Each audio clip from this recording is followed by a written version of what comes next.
મહેસાણાના ખેરાલુના ચાડા ગામમાં 75 વર્ષીય વૃદ્ધા કેનાલમાં ડૂબ્યા. ઘટનાની જાણ થતાં મહેસાણા ફાયર વિભાગની ટીમ દોડી આવી હતી. તેમાં શોધખોળ હાથ ધરી. જોકે વૃદ્ધાનો કોઈ પતો ન લાગતા ધરોઈ કેનાલનું પાણી બંધ કરી વૃદ્ધાની શોધખોળ કરવામાં આવી. પ્રાથમિક વિગતો મુજબ વૃદ્ધા માનસિક બીમારીથી પીડાતા હતા.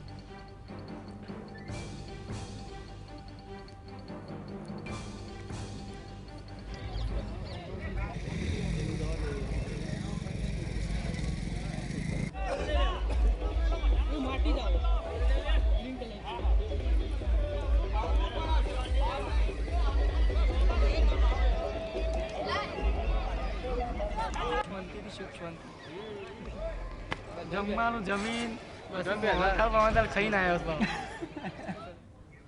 તો વધુ વિગતો માટે જોડાઈ ગયા છે સંવાદદાતા સંકેત. વૃદ્ધા ડૂબી ગયા છે, શું વિગતો મળી રહી છે હાલમાં?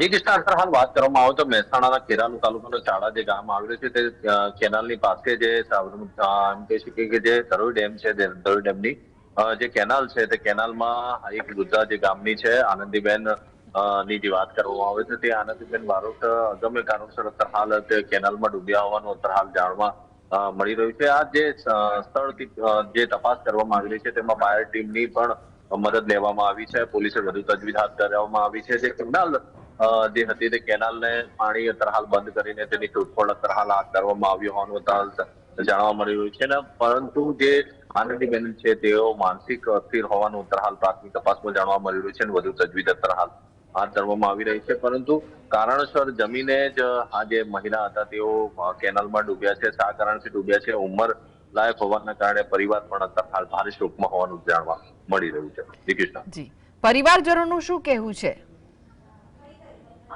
જો અત્યારે હાલ વાત કરવામાં આવે તો પરિવારજન જે હતા તે ભારે રોગ પ્રગટ સાથે કંઈ પણ કહેવાની તૈયારી બતાવી નથી.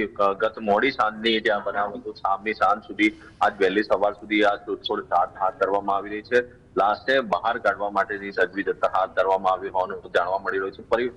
પરિવારજનોનું કહેવું છે કે જે આનંદીબેન બારોટ છે તેઓ માનસિક અસ્થિર હતા અને જેના કારણે તેઓ આ કેનાલમાં ડૂબ્યા છે અને પરિવાર ભારે શોકમાં છે. તંત્ર દ્વારા શોધખોળ હાથ ધરવામાં આવી હોવાનું તેમને જણાવ્યું. જી, આભાર સંકેત માહિતી આપવા માટે.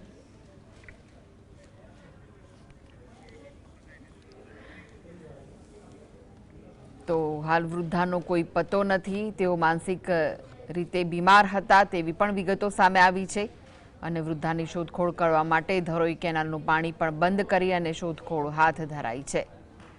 તો મહેસાણાના ખેરાલુના ચાડા ગામના 75 વર્ષીય વૃદ્ધા કેનાલમાં ડૂબી ગયા. ઘટનાની જાણ થતાં જ મહેસાણા ફાયર વિભાગની ટીમ દોડી આવી હતી તેમજ વૃદ્ધાની શોધખોળ હાથ ધરી હતી.